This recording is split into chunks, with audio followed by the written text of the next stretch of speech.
Guys, I'm so happy with my Duhan top box. This is made of plastic that I purchased another one. But this one is not for this bike, of course. I can only use for one bike. I'm getting a new bike, but I'm so excited that even though the bike is not here, I decided to purchase another one. So I could actually swap them. So it's a similar but different design. You'll see later. So let's open it now.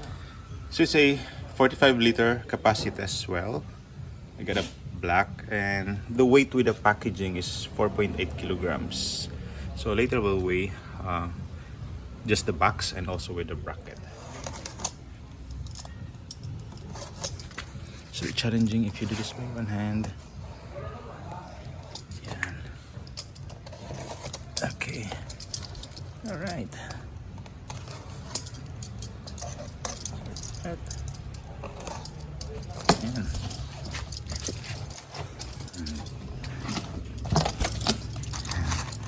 I like this. Instead of foam, plastic. Yeah. And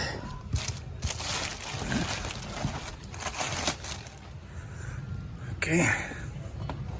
That's what I like about this. You have the lock at the bottom, and of course the lock, the cover for the cover.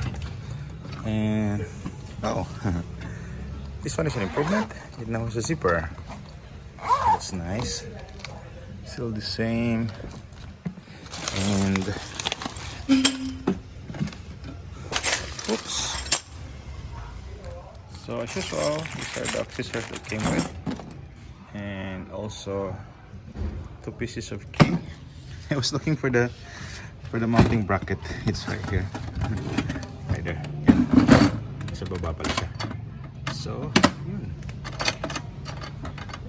Yan. It's exactly the same, except for the design at the front. Just this one doesn't have. This one is an X. But pretty much it's the same, including here and there. On the side as well, it's the same. So, it's weigh it.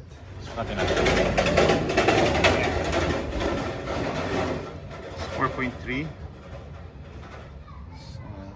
Now it's 5.35. So yun, the weight of the top box is 4.3, and then the weight of the bracket is 1.05 kilos. So all in all, it's 5.35 kilogram. So gaan, di ba? Compared mo sa mga aluminum, I think yung box alone would weigh must be above 7. So that's why I like this. Yeah.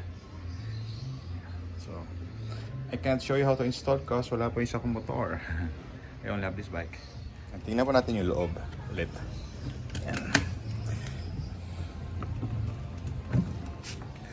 So meron siyang padding ito na didikit siya doon. Yan yung dito. Yan. Pang light lang to eh. Kasi nasa ibabaw, takot lang naman siya. And ganoon din dito. You can remove this para paghugasan mo. So very sturdy siya kasi tingnan nyo, puro rivets dito. Dito naka-allen siya. Yan, tapos may butas doon just in case magkaroon tubig, so you can go down there, I think. Yan, tutulo yan dito sa baba. Labas yan dito. Yan. So this one is made of hard plastic. Ito mga hard plastic, pero ito is made of bakal.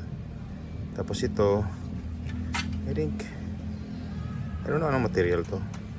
Metal din yata siya. Of course may screw sa gitna. And this is made of powder coated steel. Yan sa kinakalawang. So yan. So ito sa pag naka-mount, yan, matibay yan. Yan, ganyan dito. So yung nut na ginamit nila yung merong nylon or plastic sa loob para hindi siya lumuwag from vibration.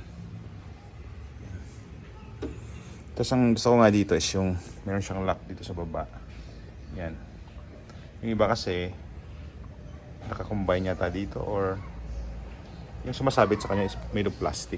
Kasi meron ako dati after nandun siya. Yan. So, hindi siya nakatibay. Pag rough road, pwede siya actually matanggal. Unlike this one, this is so makapit. Kaya I'm so happy with this. And the other thing na gusto ko siyempre dito is, it's mura siya. This only costs like 3,000 to maybe 3,000 something, yung list price. And kung may promo like this one, naka-discount pa ako ng like 200 pesos. So is ano lang, 2,800 something. So mura na siya, di ba? Magaan pa. Kaya hindi siya masyado mabigat for the bikes. So yeah, Duhan is really a good buy. It's a good brand.